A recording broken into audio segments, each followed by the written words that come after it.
మనం చాలా ఇయర్స్ నుంచి ఇంటా వస్తుంది మ్యామ్ ఇది. జనరల్‌గా తల్లిదండ్రులు, పేరెంట్స్ ఏదైతే వాళ్ళు చిన్నగున్నప్పుడు వాళ్ళ యంగ్ ఏజ్ వాళ్ళు అవ్వలేదో ప్రొఫెషనల్‌గా గానీ ఏదన్నా, అది పిల్లల మీద రుద్దుతా ఉంటారు. అది ఏజెస్ నుంచి వస్తూనే ఉంది. సో, మేబీ ఇప్పుడు తగ్గుంటది లేదు బట్ స్టిల్ ఇట్స్ గోయింగ్ ఇప్పటికి ఆన్. ఉన్నదలా. ఉన్నది. యాహ్! సో, అది ఎట్లా ఎఫెక్ట్ పడతది పిల్లల మీద?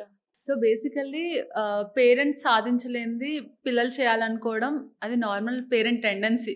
సో, ఏంటంటే వాళ్ళు సాధించలేనిది పిల్లలు సాధిస్తే వాళ్ళు సాధించినంత హ్యాపీగా ఫీల్ అవుతారు కొంతమంది. ఇంకోటేంటంటే కొంతమంది పేరెంట్స్ ఆల్రెడీ ఒక ఫీల్డ్‌లో ఎస్టాబ్లిష్ అయ్యి ఉన్నారనుకోండి.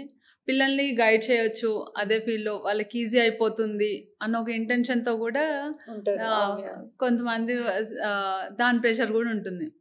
సో, అలా గాకుండా మీరిందాక చెప్పినట్టుగా పిల్లలకి ఏదైనా గూడా ఎక్స్‌పోజ్ చేయడం ఇంపార్టెంట్. సో, ఫర్ సపోజ్ వాళ్ళ పిల్లల్ని డాక్టర్ చేయాలనుకుంటున్నారు, కలెక్టర్ చేయాలనుకుంటున్నారు. సో, అలాంటి వాటికి ఎలా ఉంటుంది అని జెప్పి ఒక ఐడియా ఇవ్వడం వరకు ఓకే. అంతేగాని పిల్లలు డాక్టర్ అవ్వాలని వీళ్ళు డిసైడ్ చేయడం మాత్రం కరెక్ట్ కాదు. ఎందుకంటే అట్లా మనం ఫోర్స్ చేసి వాళ్ళు డాక్టర్ అవ్వాలి, కలెక్టర్ అవ్వాలి, లేదంటే యాక్టర్ అవ్వాలి అని అనుకుంటే వాళ్ళకది ఇంట్రెస్ట్ లేకపోతే వాళ్ళు చేయలేరది. దే కెనాట్ ఆ! Even succeed in yeah! That. ఆ! అదొకటి. అండ్ ఇంకోటి అది పేరెంట్స్‌కి టైమ్ వేస్ట్, పిల్లలకి టైమ్ వేస్ట్. పిల్లలకి టైమ్ వేస్టే గాకుండా వాళ్ళలో కొన్ని న్యాచురల్ టాలెంట్స్ ఉంటాయి. అండ్ వాళ్ళ ఓన్ ఇంట్రెస్ట్, ప్యాషన్ ఉంటుంది. అవి కూడా చేయలేరు. ఒకవేళ పేరెంట్స్ ఇలా ఒకటి చేయాలని ప్రెషరైజ్ చేస్తే వాళ్ళ ఇంట్రెస్ట్ ఉన్నది వాళ్ళు జేయలేరు.